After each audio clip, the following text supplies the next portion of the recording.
Hi there, this is the Common Magician with a very special kind of tutorial today. We're going to look at performing tricks if you are a kid. So this is for young people who are getting into magic or into card magic. And some of the things we're going to talk about are things that I've talked about on the channel before. But we're going to try to talk about them kind of on the level of a young person that is interested in magic and trying to learn to do some effects and some tricks, particularly with cards. Now, why is this important? Well, I'll tell you what. When I was a young person and I was learning card magic, I would read from books, and these books were mostly advanced books. They had very complicated explanations for what was going on, and I found that I was restricted because I was a young person in a number of different ways from really doing the things that the book talked about. Now, if you are an older person and an intermediate magician, I guess, someone who's been doing this for a while, you should pay attention to this anyway, because one thing I discovered when I was a kid and I was learning kid-type effects is that the kid-type effects that I would learn, either from people or from kid magic books, those effects were usually, not very good. I mean, people could see through the methods, and it was kind of like, oh, that's cute. You're a kid. You're doing magic tricks, but I know exactly what you're doing. They were really, really loose sorts of methods that were involved in there. And I want to give some ideas to young people that might be interested here today that are good methods that will hopefully fool adults that are not necessarily, understanding what the methods are at work here. So if you're an intermediate person or even an advanced magician, someone who's been doing this a while, I want you to pay attention, because some of these ideas and the way that I'm going to try to present them should hold up even in knowing company, people that know magic tricks and know how they work, and hopefully we'll be able to fool just about anybody with these ideas here. So this is really just good material, hopefully, for anybody, but it is geared towards the young person who's looking to get into magic. And with that, we'll have a quick discussion here about some of the limitations that a young person runs into, and some of the different ways that even an intermediate person should think about their magic as they're coming up with tricks and particular methods to use. Okay, so the first thing I want to talk about is what makes up a trick, what makes up a good trick. And I just want to give this idea out there that a trick is a good trick is like a house. It's like a house, okay? A house is not just a bathroom. It's not just a living room. It's not just a bedroom. It's not just a kitchen. It's actually all of those things put together. And a good house has a good bedroom. It has a good living room. It has a good kitchen. It has different places that you can go to do different things as you live. So as we look at developing a good trick, I'm going to talk about a few different elements that you can know independently.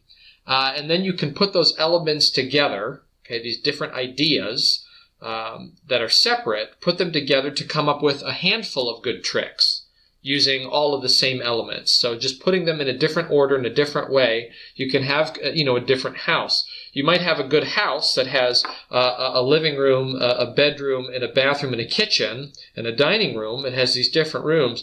But if you put these rooms in different places, you have different houses, if that makes sense. So depending on how you configure these different elements, you can come up with a variety of different good tricks. So we're going to talk about each element individually, and then we will talk about how to put them together and come up with a handful of different tricks that really all operate under the same ideas, if that makes sense. The second thing I want to talk about is skills. As a young person doing card magic, you have to have some basic skills.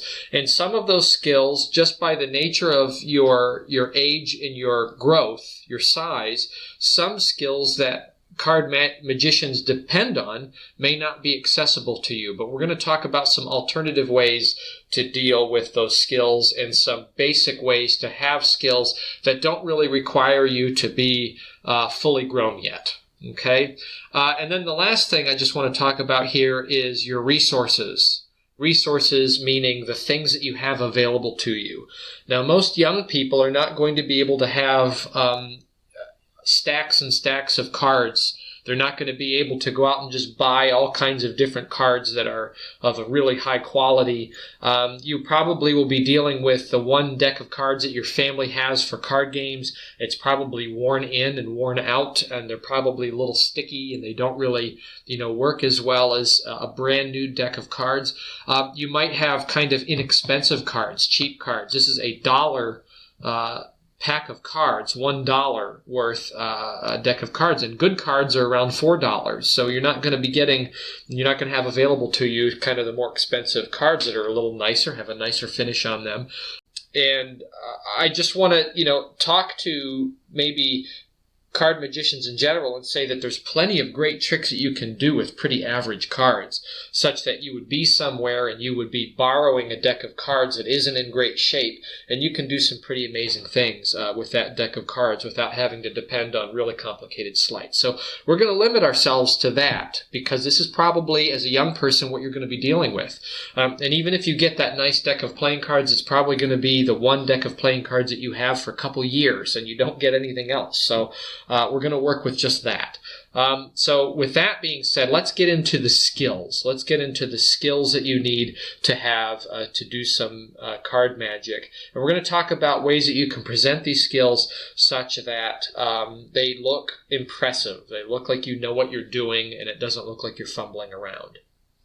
Okay, so basic skills. You're going to need to be able to shuffle cards, and you'll have to be able to shuffle cards what we call legitimately. This is a real shuffle.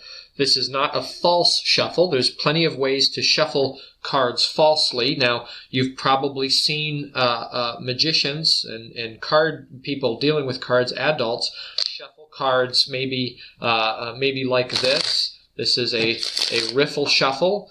Okay, and I found when I was a young person that kind of a shuffle was beyond my ability. I didn't have big enough hands to do anything like that.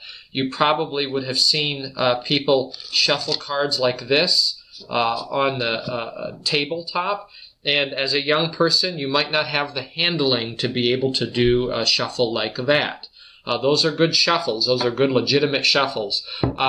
I want to show you some ways to shuffle cards legitimately that are accessible to you. Here's the first one. And this is actually, if I'm going to be honest with you, the very best shuffle you can ever do with a deck of playing cards. And this is, if you were to go to a place where they have card games, the person that's dealing the cards in that place, like at a casino or something like that, this is how they would shuffle them, because it's the best shuffle. It's called a table wash. So you would be on a table surface, you take the cards and you just spread them out like this and you move them around. And you make a nice big kind of spread of the cards and you move them around, and then you would collect them together. Now, what I'm doing here is I'm bringing them together so that I get one pile where I have all of the cards sitting on top of each other. So they're not spread so that cards are still sitting next to each other, but all of the cards are sitting on top of each other. So there's really only one stack of cards. So once you get to this place, the next thing that you do is you pick them up and turn them sideways. Okay? And now what you're going to do is you're going to allow the cards to fall and square up. So either they are sitting straight up like this, or they're sitting lengthwise like that. Okay? And you just hold them very, very loosely and kind of stack them up like that. And once you're into that place, all you have to do is take the cards that are sitting up and you just tip them over and then push them together. So you can see just in the matter of a minute there or so, I've shuffled the cards completely. Anybody can do that. As a young person, no matter the size of your hands, if you go nice and slow, you can do a table wash shuffle, and that is a legitimate shuffle. If you take your time, it looks like you know what you're doing. You don't have to fumble around with anything. Okay? Be very gentle. Don't hold on to them tightly. Don't try to do it fast. Just square them up, turn the top cards over, and then square them together, and you've shuffled the cards. So that's one shuffle. Another shuffle that you might do as a young person is just a various set of cuts. So if I have the cards sitting here and I pick up a small pack and I take them off and cut them, this is a shuffle. If I take little small packs off and I'm just picking them up with my fingers at the short end, so I don't have to have big hands to do this. And if I just do this all the way down through the deck, this is a shuffle. This is really actually better than most in the hands riffle shuffles because I am moving the cards around quite a bit more than I am in a riffle shuffle. So that is another a shuffle that you can do as a young person with limited skills and small hands. Another kind of shuffle, this is a little bit more advanced, is called the Hindu shuffle. And this is something that's good if you have small hands, but you're able to practice and get some skill level. A Hindu shuffle looks like this. You would pick up the deck with your right hand on the short side, not the long side, but the short side. And you pick up the whole deck like that. So from the top, between my thumb and my fingers, like this. Then with my left hand, I would reach underneath, going the opposite direction. So I'm like this, overhand on the top, I've picked up the cards, then I bring my left hand underneath, and I'm going to grab the cards that are on the top. So I'm grabbing from underneath, but I'm grabbing just the cards that are on the top. So small packets like this. I take my fingers, and I probably would do it between my thumb and my middle finger here, my center finger. And I would grab just a small packet, and I would slide it off the top. Now this will take some practice, but if you have small hands, with some practice, you should be able to do this. This is a good legitimate shuffle. I take just a small stack of cards so you can see what it is like that. And I would slide it off into my hand, and then I let it drop. And then I would bring the deck forward again, and then I would grab another small pack, and I would slide it off like that. So you can see how this is going. I'm grabbing just small packets from the top, and you can go back and watch this video over and over again to see exactly how this works. This is called a Hindu shuffle. A Hindu shuffle. Now, really, if you think about what's going on here, I'd go all the way down to the bottom, to the last packet, and then I drop it on top. What I just did in this shuffle, this is what it looks like up to speed. So again, I'm just taking small packets with my fingers from the left hand on the bottom and dropping them into my hand. Now again, my hands don't have to be big to do this because I'm holding it only ever between the short ends like that, not on the long end. What I'm really doing there is the same thing as this. So the Hindu shuffle is really just the same thing as taking packets and cutting them to the table. So you can see why this cutting shuffle is a legitimate shuffle, because that Hindu shuffle is the same thing. Okay, so those are three good shuffles: a table wash, cutting the cards, and then a Hindu shuffle. And I'm going to show you one more. Now, if your hands are a little bit more full-grown, maybe you're a young high school student or an older junior high student, and you're able to grab the cards the long way like this, you can do what's called an overhand shuffle. And this is starting to get into more of what legitimate shuffles are done with people that are kind of advanced with cards, at a card game or something like that. I'm going to hold it the long way, and with my left hand, I'm just going to thumb off small packets into my hand. And this is really the same thing as a Hindu shuffle. We're just holding it the long way. And you can see what I'm doing is really the same thing as doing those table cuts. I'm just taking small packets and I'm spreading them off into my hand, and I'm changing the order of the deck. So that is an overhand shuffle. One more time. So up to speed, it starts to look like this. I'm dropping cards off and thumbing them off with my thumb.